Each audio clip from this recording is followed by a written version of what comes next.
daar in die Midde-Ooste. Jare, dit miskien te oor. Watter invloed dit gaan hê op ons bloemskou, ons moet gaan Ons moet 'n bietjie meer kyk na ons woldiere.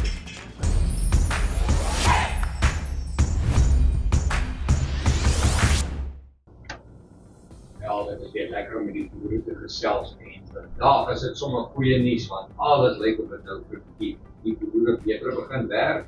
Die Amerikaanse dollar het skielik die rand op die neus geslaan met al die moeilikheid daar in die Midde-Ooste en soos wat die olie nie deur daardie straat van Hormuz kan gaan nie, begin die olieprys hardloop en natuurlik die sagte kontrakte. Kom ons kop net eers af met die rand. Die rand lyk hierdie putte lyk so op die rand wil begin en versterk, lyk my al daardie slegte nuus begin in geprys word en natuurlik as die rand onder hierdie vlakkie kan kom van R16.58 kan die rand al die pad weer begin versterk, teruggaan na hierdie 50 dae bewegende gemiddelde en hy lê by R16.19. Maar natuurlik as hy die hoogtepunt uithaal van R16.91 kan die rand baie maklik hoor en dan kan ons baie beslis na by R17 toe gaan. Maar die twee baie interessante grafieke wat natuurlik baie lekker is natuurlik die mieliese grafiek. Dit is die ene wat my oog eintlik vang. Daar is hy die witmielie uiteindelik skop hy lieflik na boontoe en hy gee sommer 'n nuwe momentum na boontoe, sommer 'n groot venster oopgemaak hierso en ek wil amper sê as die mielieprys bo, dis nou witmielies Julie, as hy kan bly by 3.320 en bo dit stoot, kan hy baie maklik hoor gaan. Natuurlik hierdie venster is 'n sterk steen by hierdie 21 dae bewegende gemiddelde steen en as hy bo daai 3.450 kan gaan, kan ons miskien selfs hierdie vlakkie gaan haal van 3.470 en al die pad terugdruk na hierdie 3.600 vlak. So dit wys maar net die witmielies begin ook lewe gee, maar nou wil ek vir boere sê, onthou alles gaan nie net op in 'n reguit lyn nie. Hy kan terugtrek, dalk eers hierdie venster sluit, maar klou aan julle produk, maar eers onder hierdie 21 dae bewegende gemiddelde van 3.330 rand. Aan ek bekommerd raak, anders kan hy na boontoe gaan. En dan natuurlik die koringprys is net so interessant. Die koringprys het vir lank hierso net gesukkel en bly daal en skielik kry hy nou vanmôre lewe hierso. Al die pad groot venster weer hier boontoe en dit is al bietjie oordoen tussen 6.110 en 6.200 rand, maar terwyl hy hierdie area bly hou en daai area lê by 6.100 rand, kan die momentum na boontoe gaan. En moenie dink dat 6.400 rand onnatuurlike vlak kan wees nie. So vir die boere klou vas aan julle produkte, maar die rand moet nou net nie begin sterker word nie. Dan kan hy die kaarte deur mekaar krap, maar dit wys jou net hoe vinnig kos aan die gang kan kom as die wêreld deur mekaar raak. Wel, besoek gerus ons webtuiste www.fransekerk.com vir meer inligting en ons kyk.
Slenktalkoors is 'n ernstige zoonotiese siekte wat deur muskiete oorgedra word en hoofsaaklik by beeste, skape en bokke voorkom. Dr. Dani Oorendal sluit nou by ons aan om hieroor te gesels. Dani, baie dankie dat jy hier so is. Goeiedag. Kom ons begin somme. Is en was daar vanjaar 'n gevaar van slenktalkoors?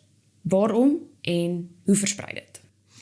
Ja, is eintlik baie interessant. My siekterapporteringsstelsel het ek begin in 2010 met die slenktalkoors uitbreek. So toe die slenkdal reg deur die land versprei het ons magteloos gesit. En toe begin ek die siekterapportering deur die veeartse het gesê ons gaan nooit weer in hierdie posisie land. Dat ons nie weet dat dit aankom nie. Onthou, elke siekte volg 'n patroon. En slenktalkoors volg 'n patroon in nat jare, hy word deur muskiete oorgedra. So nat, warm jare, dan moet bietjie hitte ook by wees. Wanneer dit in die noordelike deel, westelike deel van die land reën en daai panne vol word, oor hulle walle gaan, dan broei daai muskiete in groot vlae uit. Soos 'n virussiekte wat deur 'n insek oorgedra word. Dit sê vir jou, jy kan hom nie stop nie. Hy gaan oor grense. Jy kan nie hom stop by die plaas se kant nie. Is 'n siekte wat oorgedra word na mense toe, vanaf siek diere. Ek weet nie of jy later meer daaroor wil praat nie, maar hierdie siekte het voorgekom in 2009 daar by die Oranje rivier, by die Agrabies. En toe 2020, toe spring hy Vrystaat toe, Bultfontein toe, en toe hardloop hy deur die hele middel van die land. Wat ons laas jaar gesien het in Oktober, het hy weer afgekom. So laas jaar in Oktober het ons een enkele geval gekry. En toe is ons voorbereid. Onthou, ons het vir 15 jaar nie die siekte gesien nie. So meeste van ons diere is vatbaar. Party boere het aanhou ent, maar baie min boere hou altyd regtig aan ent. En toe het ons skielik gesien, okay, wat is ons voorraad? Want hierdie siekte gaan nou weer moontlik oorkom. Want die Vrystaat het toe ongelooflike reën gekry. Ek sê gelukkig, ongelukkig, het die Noord-Kaap dieselfde hoeveelheid reën gekry, waar hy eers vandaan sprei nie. En ons is nog nie heeltemal uit die seisoen uit nie, maar die risiko wat daar was, wat baie hoog was, in Desember is nou medium. Is nou medium vir die siekte om te sprei. So moontlik gaan ons goed en reg gaan kry rondom die inenting, dat ons nie 'n krisis gaan hê in die volgende jaar nie. Net gou kortliks, wat is die tekens van slenktalkoors? Hoe herken mense hierdie siekte by vee?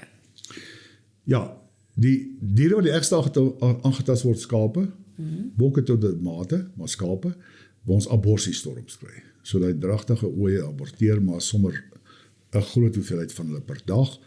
Die jong lammers vrek tot 80% van hulle. Baie kort na geboorte, die muskiete sak hulle toe, hierdie siekte het 'n baie kort broei of inkubasieperiode.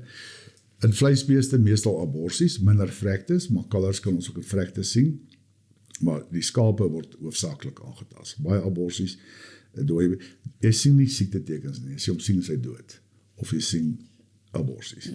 So dit is normaalweg in mense 'n bietjie anders as jy met die diere gewerk het, gehelp het met sulke diere, of selfs jagters wat aangetaste diere, weet hy gaan in wild ook geslag het.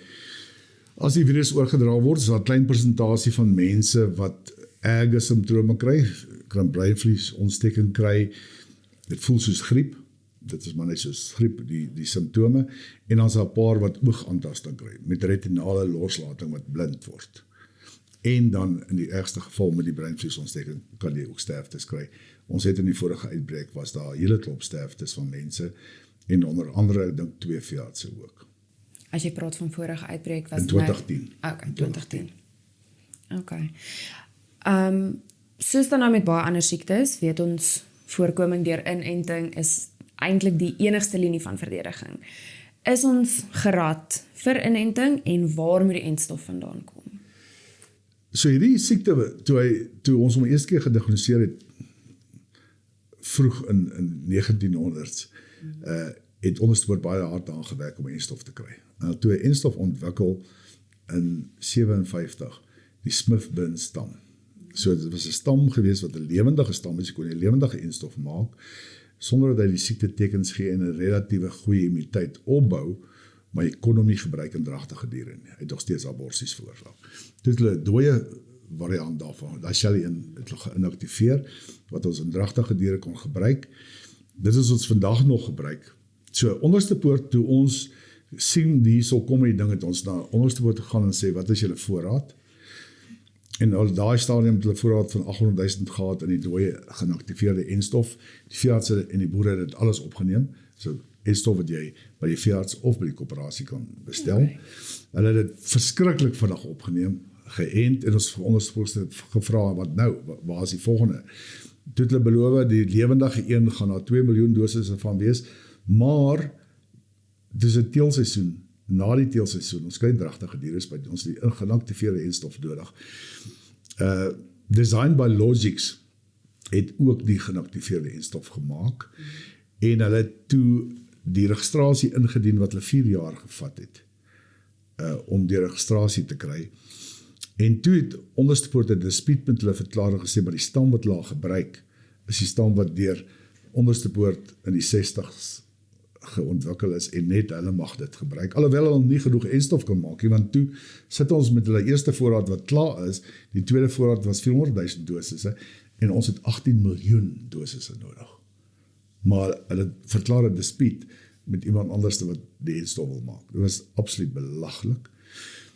Design het toe gegaan na Panwet toe, daai selfe stam daar gaan kry met 'n materiaal oordrag, enstof gemaak, maar nou moet hulle weer dit indien vir registrasie, wat weer 'n paar jaar gaan vat. En ons vra toe vir 'n noodregistrasie, eintlik nie 'n registrasie nie, 'n noodevaluasie om 'n noodregistrasie te kry. En die staat het gesê, weer eens, in hierdie geval is dit wet 36, is nie by SAPRA, is by wet 36, want dit is 'n enstof wat oor die toonbank is. Nee, wat daar is nie nood nie. Die wolkwekersvereniging het dit baie goed opgeneem met die staat en almal, hulle is nou nog besig daarmee, om te sê nee, dit is nie so nie. Jy weet, in hierdie geval, gaan ons na die selfe krisis inloop, met ons oë oop, wat ons sien, hy kom na ons toe, en ons sit nie met die vermoë om genoeg enstof te maak. Jy weet, jy moet nooit vir iemand sê, daar is enstof en dan is daar 400,000 dosisse, en ons het 10 of 18 miljoen dosisse nie. Jy mag dit nie doen nie.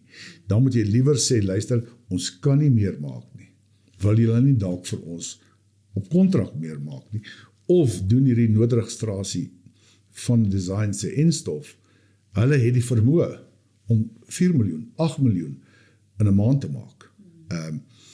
So, ons was amper weer, en as hy uitgebreek het, dan was ons in dieselfde situasie in die back and closure. Net omdat die owerhede nie wil luister nie. Wanneer spesialiste vir hulle sê, dit gaan die probleem wees, tree hulle net nie op nie, daar is net nie 'n manier om hulle geactiveer te kry, om aksie by hulle uit te kry. Ons is gelukkig hierdie keer, dat hy nie gekom het nie, want bo op die back and close sou dit absoluut dramaties gewees. Totale chaos. Ja.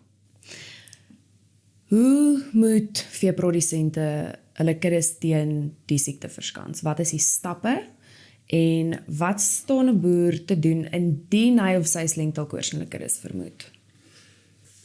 Ja, hy is onbehandelbaar. Die dag as hy daar kom en jy is nie geënt nie, is daar niks om te doen nie. Daar is absoluut niks wat jy kan doen, niks wat die virus kan doodmaak nie. Kan dit net voorkom. In 'n enting, baie eenvoudig, jy wil nooit 'n populasie hê op jou plaas, enige dier, wat nie een keer ten minste ingeënt is nie.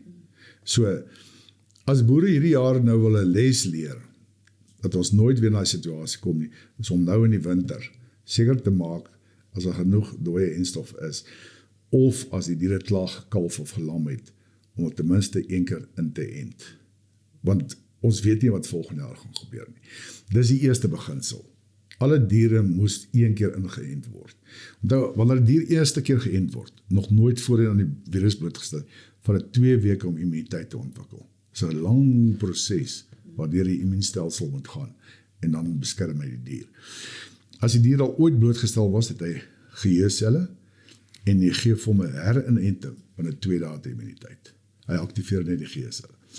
Dan gaan jy verder, En al die diere wat gebore word op die plaas, wat nou nie geënt was nie, na die ouderdom van 6 maande, maar ons mik eintlik vir 6 maande, gee ons vir hulle inenting, al die diere wat ons terughou, ons vervangingsootjies, ons vervangingsvers, en die volgende jaar doen ons dit weer, op daai ouderdom diere, en dan gaan jy net aan daarmee. So as die siekte oor 5 jaar weer kom, sit jy nie met 'n vatbare kudde nie, maar jy sorg altyd dat jou vervangingsdiere elke jaar ten minste geënt word. Al is die siekte nie nou hier nie. Jy hoef nie altyd die volwasse diere elke jaar te ent nie. Hulle moet dit een inenting deurgegaan het, want jy gaan hulle skraag gee as dit nodig is, maar jou jong diere wat nog nooit ingeënt was nie, ent ek op soos aan die beeskant, 'n jaar oud, na ons gespeel het, 2 jaar oud voor hulle na die bal toe gaan, en dan dikke basisimmuniteit. Okay. Dankie, Dani. So, praat met die veearts, die boere met die veeartse daaroor praat, want hulle verstaan of die siekte, die krisis in hulle areas, daar sekere areas wat dit nie 'n krisis is, maar hulle met die veeartse praat. Baie dankie. Daar het julle dit, maak seker jy is gerad vir slengtaalkoors hierdie jaar.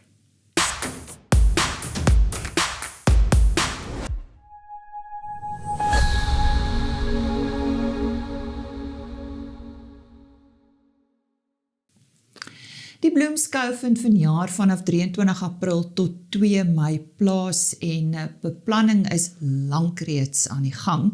Nou soos ons weet, het landbou heelwat verander, veral as ons dink aan ons veeprogram en die bloemskou is gewoonlik nogal bekend vir hulle uitmuntende veeprogram. Elmarie Prinsloo, hoofuitvoerende beampte van die Bloemskou, kuier vandag by ons in die ateljee. Elmarie, al die pad gekom van Bloemfontein af Pretoria toe, baie welkom hier by ons. Soos ek gesê het, ons ken julle as 'n skou wat 'n vol veeprogram het. So, nou het alles verander. Hoe lyk julle beplanning? Ja, Elise, baie dankie. Dit is altyd lekker om hier by julle te kuier. Die jaar het inderdaad met baie uitdagings begin. Ons back and close uitbrekings oor die hele land in al die provinsies huidiglik het 'n groot invloed, nie net op die skoubedryf nie, maar op talle bedrywe, die veilingsbedryf. En ek dink oor met boerdery in geheel het dit 'n ongelooflike invloed. En ons moes gaan kyk na watter invloed dit gaan hê op ons bloemskou. Ons moes gaan kyk wat se risiko's het dit vir ons teelers, ons deelnemers. En ja, ons moes aan die einde van Januarie hierdie moeilike besluit neem, maar ek dink, jy weet, vir ons was dit belangrik om 'n verantwoordelike besluit te neem, ten beste van ons teelers, ten beste van ons boere in ons omliggende omgewing, en die risiko's, jy weet, uit te skakel so ver as moontlik, en ons het besluit dan dat ons dan nie vanjaar enige vee gaan toelaat wat geraak word met hierdie siekte nie. So ons beeste afdeling en ons kleinvee afdeling se kampioenskappe is gekanselleer vir hierdie jaar. Ja, dis 'n groot slag. Jy weet ons praat van omtrent 5000 vee wat vir die tydperk van Bloemskou betrokke is. Maar weet jy, ek dink tog miskien het COVID tye ons geleer dat ons moet uitdagings omskep ook in geleenthede, en ek dink dit is die gesindheid waarmee ons ingegaan het. Vir ons het dit gegaan, ons wil ook nie ons teelers moet en ons boere deur die koste gaan om voorbereiding te doen en dan op die ouende nie te kan deelneem nie. So, jy weet, aan die een kant was dit 'n maklike besluit, want dit het nie vir ons net oor ons gegaan nie. Dit het vir ons oor die mense daar buite gegaan en ons het besluit geneem. Ja, maar ek dink wat belangrik is dat ons gaan voort, ons perdeafdeling wat baie bekend is oor die hele land, ons bied die grootste openlig saalperdskou in die wêreld aan. Dit vind steeds plaas. Ons het vanjaar 'n springperd kompetisie wat plaasvind. Ons hoefsmidse interprovinsiale kampioenskap gaan steeds voort. Ons klein miniatuurperdjies gaan aan en natuurlik die tentpensteek of die gymkhana soos almal dit ken gaan ook aan. Maar ja, ek dink ons probeer om dit werk. Ons is regtig dankbaar, ons landbou uitstallers ondersteun ons geweldig, so daar was regtig, die mense het nie kop uitgetrek nie, en dit is lekker om te sien hoe staan mense ook in sulke krisisse saam, en dit het ook nuwe geleenthede vir nuwe aksies by Bloemskou gebring. Elmarie, maar gelukkig is daar nie net vee by hierdie skou nie. Daar's heelwat ander goed waarna ons kan uitsien. Vertel ons daarvan. Ja, ek dink vir ons het dit die fokus bietjie teruggebring na die boere en die teelers en hulle families. So ons wil regtig vir elke liewe teeler, elke liewe boer daar buite nooi aangesien jy nou nie vanjaar self moet kom hardwerk en skou nie, bring jou familie bloemskou toe. Ons het regtig, ons is 'n groot familieskou. Ons het 'n kombinasie van aktiwiteite wat daar plaasvind. So ons wil regtig op dit fokus en ek wil vir almal daar buite nooi. Maak seker dat jy en jou gesin bietjie kom lekker tyd spandeer by bloemskou vanjaar. Ons gaan 'n klaphuiskuier hou sommer vir al ons genootskappe wat betrokke is en sommer 'n bietjie 'n lekker interaktiewe interras. Nou dat ons nie die beeste daar het nie, gaan ons bietjie van die mense gebruik en ons gaan sommer net 'n lekker dag ook hê en dat die mense saam kan kom kuier. Ja, en dan het ons heelwat nuwe aksies rondom hierdie. Ons het lekker demonstrasies wat ons nou gaan aanbied by ons landbouafdeling. Ons het 'n oggend vir die opkomende boere wat ons gaan aanbied. Ons het 'n lekker skaapete dag waar almal kan kom skaapkop en afval en skaapbrede eet. Ek weet party trek hulle neuse op en party lekker hulle lippe af daarvoor. So ja, ons het regtig baie aksies. Ek dink een van die goed wat interessant was uit vanjaar se skou, ons het ook skaaphondvertonings en toe het ons met 'n skok besef maar ons gaan nie die skape kan gebruik met hierdie skaaphonde nie. En ja, die tweede plan is om drawer-eende te gebruik daarvoor. So dit gaan nou vir ons almal interessant wees. So as jy dit nog nie beleef het nie, kom kyk net eintlik na die ongelooflike tegniek van hierdie skaaphonde wat hulle dan nou hierdie jaar met drawer-eende gaan gebruik. So ja, ek kan regtig net sê ons het ons program volgemaak met allerlei alternatiewe maniere. Ons vat hande saam met OVK met 'n leef landbou expo wat ons wil aanbied eintlik om te kan sien wat is die verskillende beroepe ook in landbou. Ons wil graag fokus op graad 9 tot 12s. Om te kyk, jy weet, ek dink baie mense wil graag boer daar buite, maar hulle het nie 'n plaas nie. Wat is die ander geleenthede binne landbou, werksgeleenthede? So, ek dink uit dit alles kan ons net, was dit vir my eintlik ongelooflik om te sien hoe word daar weer nuwe goed gebore uit dit. So ek dink ons landbouafdeling, ons skou as geheel, ek dink mense, luisteraars daar buite moet glad nie dink dit gaan afgeskeep voel of so nie. Dit is eintlik inteendeel propvol. Ja, ek probeer nou dink aan daai datums. Kyk, 'n boer het nou al verlede jaar besluit. Hy gaan dit bywoon. So hy het nou al klaar daai datum in sy dagboek uitgesit vir die bloemskou. So hy moet nou maar net. Ja, en ek dink hy het ook sy begroting uitgesit om eintlik die diere voor te berei. So hy kan nou die vrouens gaan baie bly wees want hulle kan lekker kom spandeer en kom koop by die skou. Nou goed, hierdie skou is ook 'n een-stop kuierplek. Ons het nou eintlik half begin met daai gesprek. Watter ander hoogtepunte is daar vanjaar? Ja, ek dink baie mense daar buite weet nie dat ons het ook die grootste kreatiewe handwerkafdeling in die land. Ons het oor die 2000 inskrywings by hierdie afdeling. So dit is nou, jy weet, ek sê altyd, as mens VLI sê, dan het mense 'n bietjie meer idee van wat dit is, maar dit sluit van gebak en gebottel en naaldwerk en borduurwerk en al daai elemente in. So, dis vir ons baie lekker dat daar nog soveel inskrywings van oor die hele land is. Dis lekker, die kinders, ons kunsafdeling bars uit sy nate, en jy weet, ek sê ons die klein kindertjies kom wys altyd vir mamma en pappa en ouma en oupa, wat het hulle geteken en wat is ingeskryf. So dit is 'n baie lekker afdeling. Ons het so oor die 350 uitstallers, 60 kosstalletjies. Ek sê as ons kyk na die kosstalletjies, dan weet ek eintlik ons nasie kom eintlik om te eet en te kuier. So eet en kuier is definitief, dan is Bloemskou die plek. Daar's regtig oor genoeg, daar's iets van alles. So ja, natuurlike volvermaakprogram wat elke aand aangebied word, ovaalbaan wedrenne, liggaamsbou kompetisies, fiksheidskompetisies, ons het sirkusoptredes. So daar's regtig iets van alles vir almal. En daarom kan ek met vrymoedigheid sê, jy weet, dat mense moet kom saamkuier, bring jou vriende, bring jou gesin, of kom sommer alleen as jy net wil wegbreek. Dis 'n lekker inkoopie geleentheid. Ons het wonderlike uitstallers, baie nuwe uitstallers. Die kwaliteit is net ongelooflik. Ons fokus bietjie op kinderrobotika ook. Ons het 'n bietjie wat mense kan sien hoe lyk dinge in die toekoms, en ons verstom ons elke dag om te sien wat die kinders alles kan doen.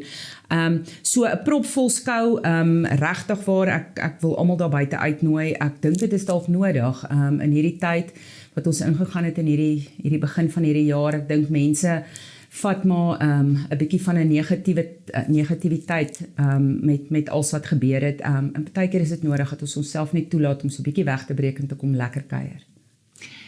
Andrea, ek kan onthou, ek het verlede jaar met een van die wenners gesels van julle suiwelkompetisie. Het julle weer vanjaar een? Ja, ons het inderdaad 'n suiwelkompetisie, die tweede grootste een in die land. Hierdie kompetisie se beoordeling vind voor die skou plaas. So ons het so net onder die 400 inskrywings van oor die hele land, wat eintlik ongelooflik is. En ja, die beoordeling daarvan is altyd 'n interessante ding wat ek dink mense nie altyd verstaan nie, want jy moet daai produkte so gaan verpak dat dit anoniem is vir die beoordelaars, dat hulle geen idee van verpakking en wat ook al het om te weet wie se produk dit is nie. So die voorbereiding ongelooflik, ek het 'n wonderlike span wat dit voorberei. Ons het so 20 beoordelaars van oor die hele land wat dan hierdie beoordeel. So ons maak ons resultate eers bekend tydens die Bloemskou met ons prysuitdelingsfunksie. Maar ja, dis lekker om ook in daai bedryf, in die suiwelbedryf, 'n platform te wees vir die industrie. En ek dink dit is waarvoor Bloemskou staan. Ons wil 'n platform wees regtig in die landbou vir ons boere en ons teelers daar buite om hulle self te kan bemark, ons instansies, ons uitstallers, en natuurlik ook dan in die suiwelbedryf. So ja, ons het weer eens regtig 'n baie goeie kompetisie wat ons hierdie jaar aanbied. Nou goed, kom ons gesels oor 'n paar belangrike ander goed, en dit is waar kry ons kaartjies, en is daar logisties enigiets wat verander het? Het parkering verander of iets? Is dit maar soos gewoonlik, hoe laat maak die hekke oop, hoe laat maak hulle toe? Ja, ek dink kaartjies is altyd vir my, mense wil begin beplan, so ek sê altyd die datum is belangrik, 23 April tot 2 Mei.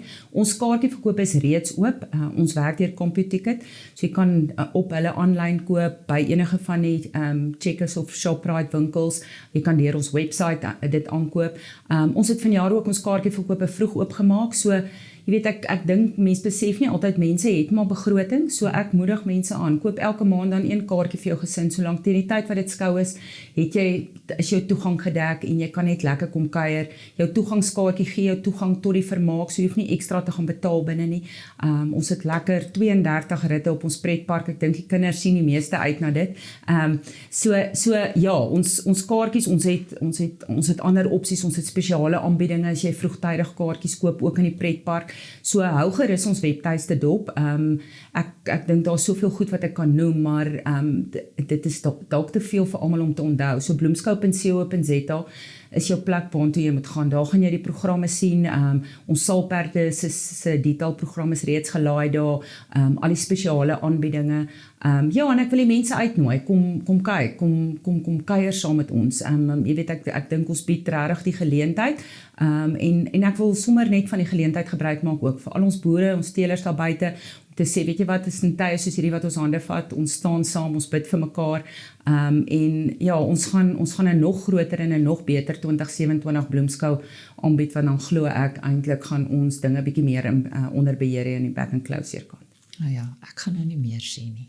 23 April tot 2 Mei, bloemskou.co.za.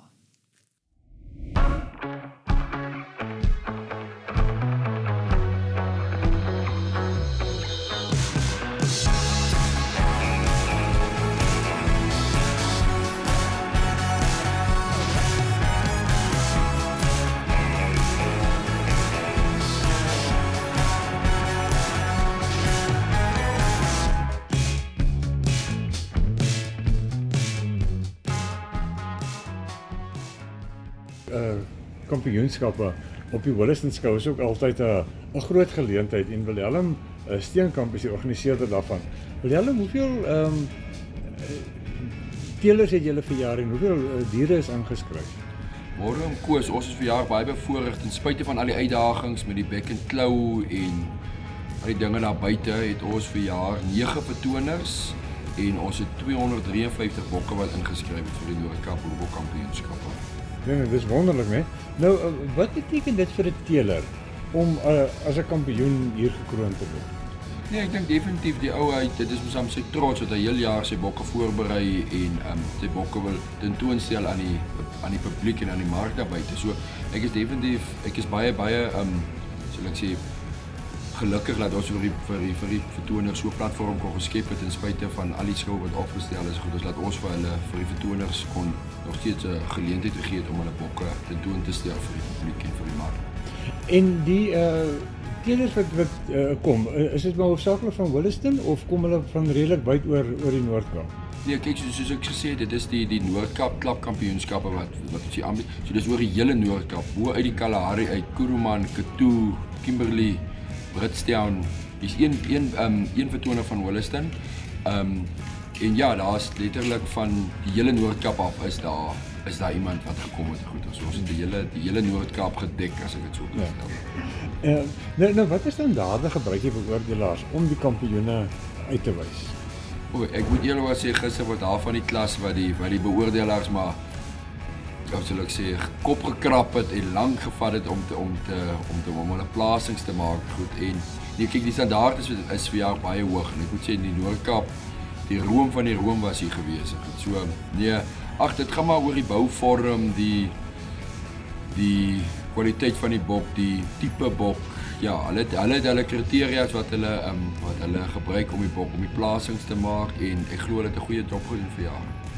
En het julle enige verdere uitbreidings of gedagtes om verder uit te brei hier in die op Wollaston? Ja, kyk, ons wil elke jaar pogings om iets beters vir die mense, vir die kuiermense of die gaste wat kom aan te bied. Goed, ons is volgende jaar 80 jaar oud, so ons volgende jaar wil ons kyk of ons nog iets extra vir die mense kan bied nie. En elke afdeling, van nou die boerbokke of die dorpers of die melkbokke is goeders, wil ons elke jaar die afdeling wil altyd poog om iets groters aan te bied, om meer getalle te kry, goeders, om so vir die mense wat ons kom besoek, meer te bied in die krale, en ons krale elke jaar vol te hê, en ja, soos ek sê, vir die mense daar buite iets moois aan te bied. Dit is maar ons poog elke jaar om te verbeter daar. Kutsie is die organiseerder van die Doenie Merino skou op Wollaston. En ek gesels met hom oor die skou en oor die ras self. Keith, is die Wollaston skou vir julle aanduiding dat daar 'n herlewing is in die belangstelling van hierdie ras? Ja, definitief in die belangstelling van die ras. Ek dink nou met die wolpryse koers die laaste ruk wat redelik verbeter het. Dit maak ook 'n verskil. Daar's ouens wat 'n bietjie meer kyk na ons woldiere in ons area. Ongelukkig, jy weet, die seisoene het geskuiwe in ons area, en dit het 'n groot invloed op ons wolskaap in die verlede gehad, of tot nou toe gehad. So bietjie negatief gewees, en dis hoekom die getalle afgeneem het, maar die wolpryse het definitief 'n verskil gemaak. Daar is nuwe belangstelling, definitief. Nou, is net hierdie omgewing van julle in Wollaston, is dit die ideale plek vir die Doenie Merino? Ek dink meer vir die Doenie Merino, omdat dit 'n meer dubbeldoel ras is. Jy het jou vleis en jou wolkomponent. So as die een swak is, dan maak nie aan die ene baie keer op. Ja, so ek dink dit is die beter ene vir ons. Die suiwer Merino, moeilik ons omgewing. Moeilik vir hom suiwer Merino. Ja. Maar die Doenie, hy pas baie goed aan. Is dit? Ja. En dan watter eienskappe sou jy sê soek die meeste boere, die meeste kommersiële boere in die Doenie? Ja. Omdat dit 'n dubbeldoel ras is, en ons kry hulle van ons veld af gelaai. 'n Groot persentasie van hulle kry ons van ons veld af gelaai. Dit maak 'n reuse verskil. Anders moet hulle na 'n voerkraal toe gaan, en ons weet almal wat die negatief van 'n voerkraal is. So ja, vir daai rede, hulle doen beter by ons beveel.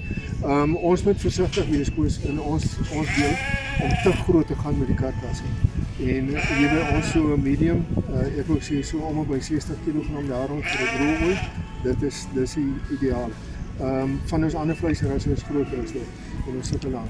Ons nie genoeg kos in ons area. En die Doenie Merino's pas perfek in daai boksie wat jy lomp. Ja. Wat in die verlede 'n groot probleem was, is die skeerproses. Dis daar redelik uitgesorteer met ons kontrakteurs. En so ja, dit maak dit ook maklik die wolboorde makliker. Philip van Schalkwyk is die algehele wenner in die bokmelk, die melkbok afdeling hier op die Wollaston skou. En ek gesels 'n bietjie met hom oor die bokmelkbedryf oor die algemeen. Philip, wat maak julle ras uniek in Suid-Afrika?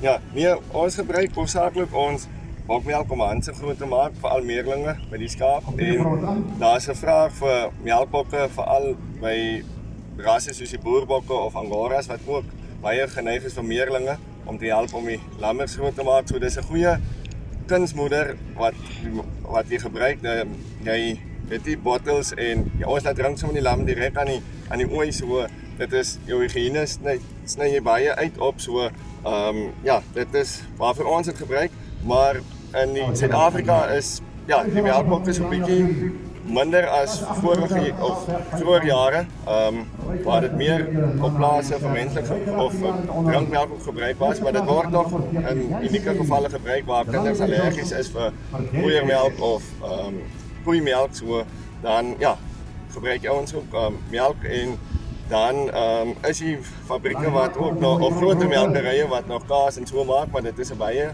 keer meer 'n nismark of iets in die omgewing wat die tipe nismark wat die ouens probeer, so daar is nog 'n plek daarvoor ook en dit op die suiwelskoue doen die melkbok produkte ook nog goed. En Wolliston is dit die enigste melkbok skou in die land? Ja, sover my kennis strek op die stadium dink ek is dit die enigste skou wat nog melkbokke aktief skou in die land. Ek dink in ons omgewing is 'n paar melkbokboere wat maak dat dit makliker is om 'n skou te reël as op ander plekke. Afstand is maar die groot probleem oor die melkbokboere maar ingesaai is oor die land, so Wolliston is uniek dat hier in 'n klein omgewing baie boere is wat melkbokke het.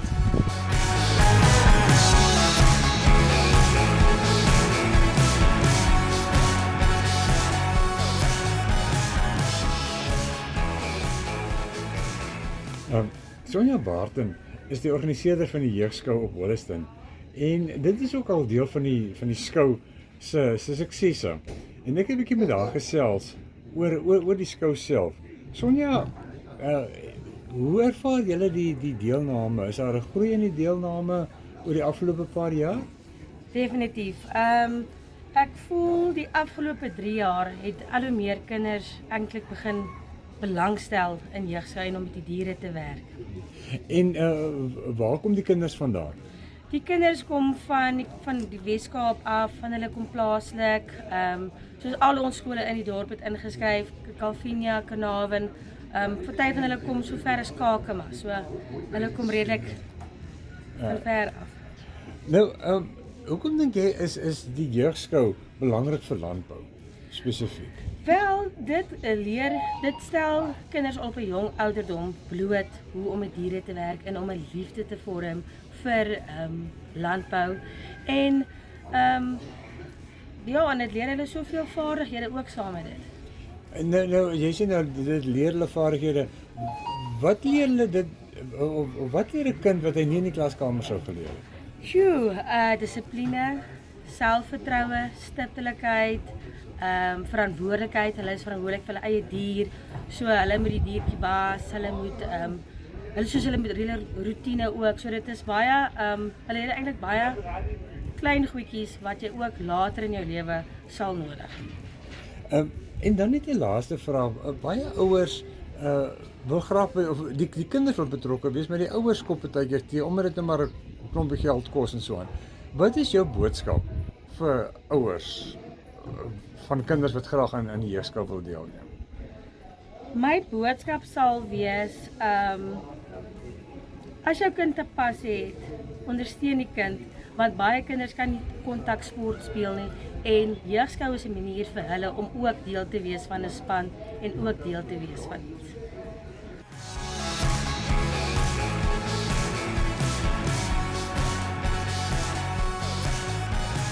In die Karoo is die dorperas 'n groot faktor en in Wolliston skou is dit ook 'n groot afdeling van die skou.